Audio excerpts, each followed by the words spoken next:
start.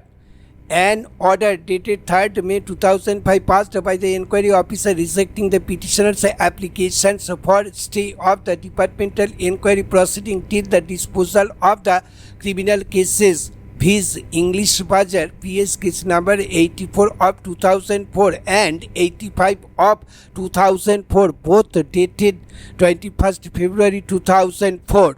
Is under challenge. In this read petition at the instance of a delinquent employee being the petitioner here in para.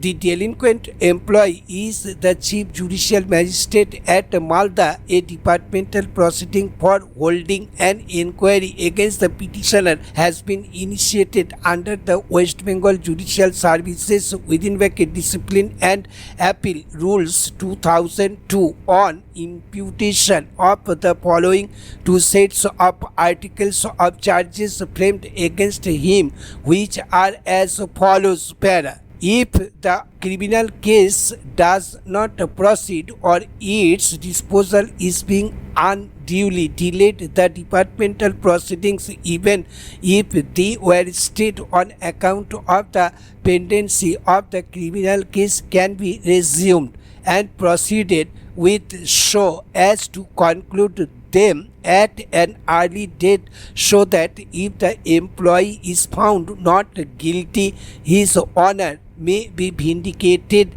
and in case he is found guilty, the administration may get rid of him at the earliest para.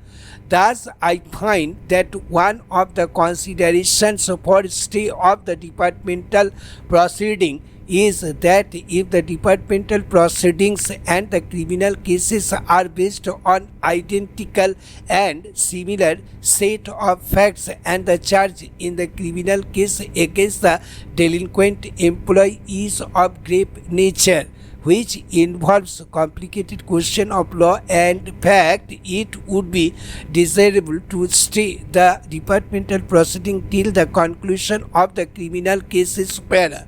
Here, in the instant case, I find from the order impugned that the inquiry officer held that though the charges against the delinquent officer are of grave nature, but the said charges do not involve determination of complicated question of law and fact, and as such the departmental proceeding cannot be stayed till the conclusion of the criminal case para.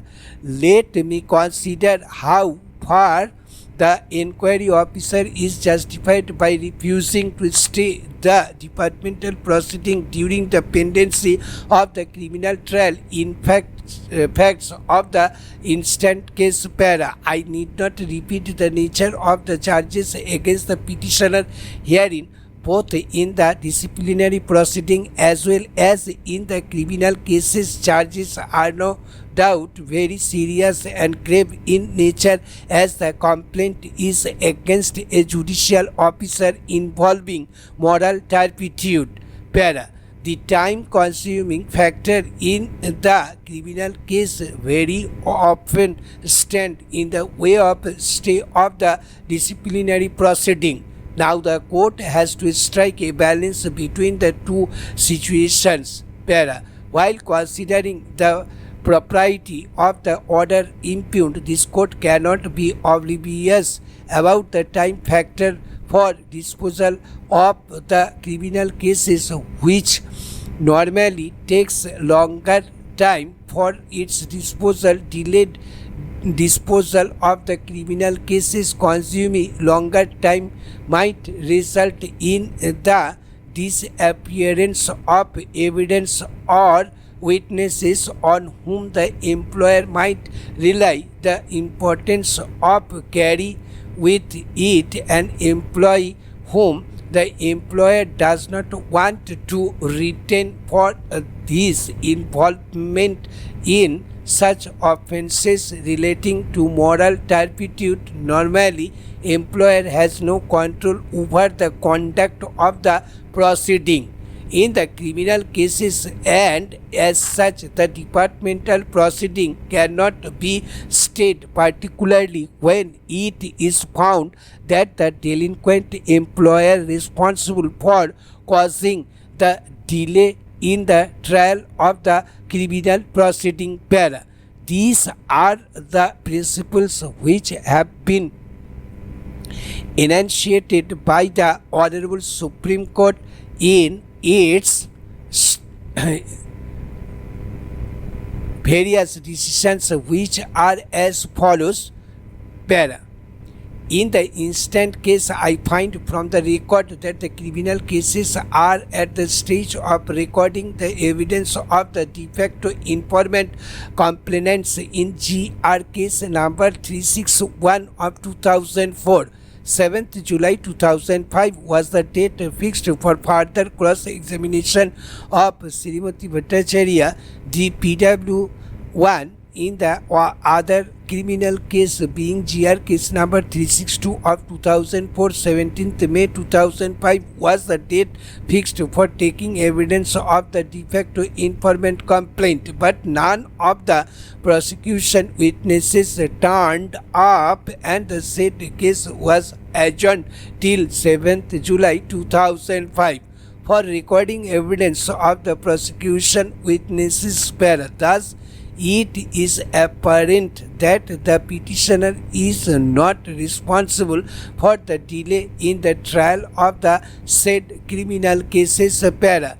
The set of facts which gave rise to initiation of the disciplinary proceeding as well as the criminal proceeding against the petitioner are no doubt same and identical. Determination of the departmental proceeding as well as of the criminal cases is dependent upon the same set of oral evidences of the respective parties' allegation involving moral turpitude cannot be proved by documentary evidences. List of witnesses filed in the departmental proceedings as well as in the criminal proceedings which are annexed to this writ petition show that the vital witnesses are mostly common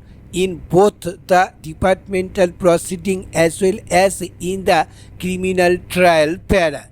In such circumstances, the defense of the petitioner in the criminal case is very much likely to be disclosed prejudicially to the interest of the petitioner if the parallel inquiry in the departmental proceeding is allowed to be continued. Para.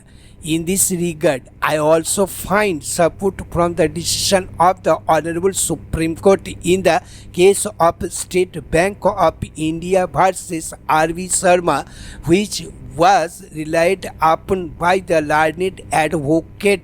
Paragraph 7 of the said decision has held as follows. Para.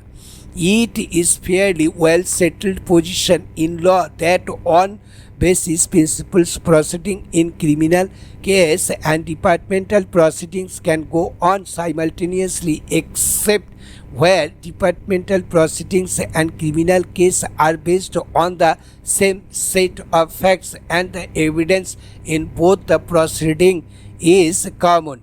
Para. Reference may also be made in this regard to the division bench decision of this court in the case of Bhaskar Mondal versus UCO Bank reported in 2002 within bracket 2 CLT 574, wherein the division bench of this honorable court in paragraph 14 of the said decision held as follows. Thus, it appears that the scope of the departmental inquiry and the proof are different.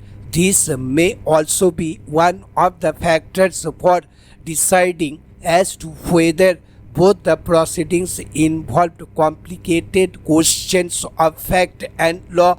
In any event, the criminal court is not supposed to go into the question which would be relevant to be gone into in the departmental proceeding. Having regard to the facts of this case para, it is definitely outside the scope of the appropriateness, desirability or propriety on account of non-involvement of complicated questions of law and fact. At the same time, the question that would be gone into in the departmental proceeding would not be relevant for the criminal proceedings. The approach, the standard of proof, the extent of the facts to the established for proving misconduct are different from those in the criminal proceedings. As observed earlier, the facts and the law as it appears does not involve any complicated question. Though the charges might be grave, the matter would have been different if the proof of the allegations were dependent mostly on oral evidence, or it were an allegation based on transactions, acts or omissions unconnected with the discharge of duties and functions of the employee relating to moral turpitude, etc. But when the proof relates mostly on records and documents and is within the purview of the discharge of duties and functions as an employee, it assumes a different complexion than the criminal charges. Therefore, the court has to examine the extent to which the complications are related. Unless as held in the desirability, etc., will apply in case of any variance in the evidence and all the tests are not satisfied, the factor of desirability will not apply para.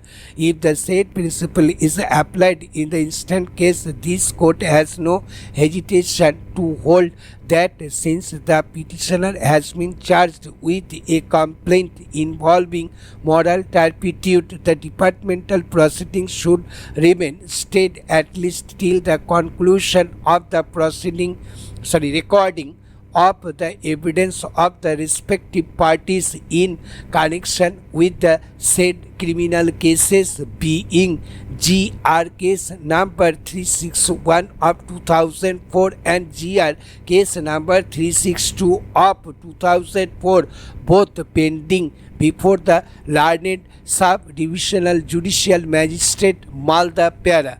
Considering the nature of the charges against the petitioner as indicated above, this court also feel that the departmental proceeding should not be delayed for an unknown duration.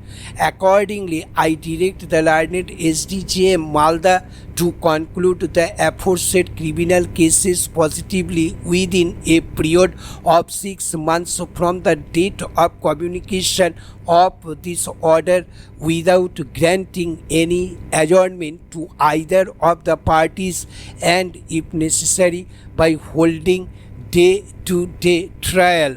The learned SDJM MALDA is also directed to intimate the inquiry officer of the disciplinary proceeding as well as to the registry of this honorable court immediately after the conclusion of the recording of the evidences of the respective parties, so that the learning of the disciplinary proceeding can be resumed by the hearing officer immediately thereafter. The inquiry of the disciplinary proceeding will thus remain stayed till such communication is received from the learned SDJM MALDA regarding the conclusion of recording the evidences of the parties in the manner as aforesaid para. I make it clear that the disciplinary proceeding need not be stayed till the disclosure of the criminal trial, as the question involved in the criminal proceedings, though grave in nature but does not involve determination of complicated question of law and fact. Thus, stay of the disciplinary proceeding up to the conclusion of the recording of evidence of the parties is granted only to avoid disclosure of defense of the petitioner in the criminal trial in the said parallel proceeding para. The impugned order thus stands set aside. The writ petition thus stands allowed without, however, any order as to costs para. The registry is directed to send a copy of this order to the SDJM MALDA immediately. Urgent Xerox certified copy of this judgment, if applied for, be given to the parties as expeditiously as possible. Stop. Thank you.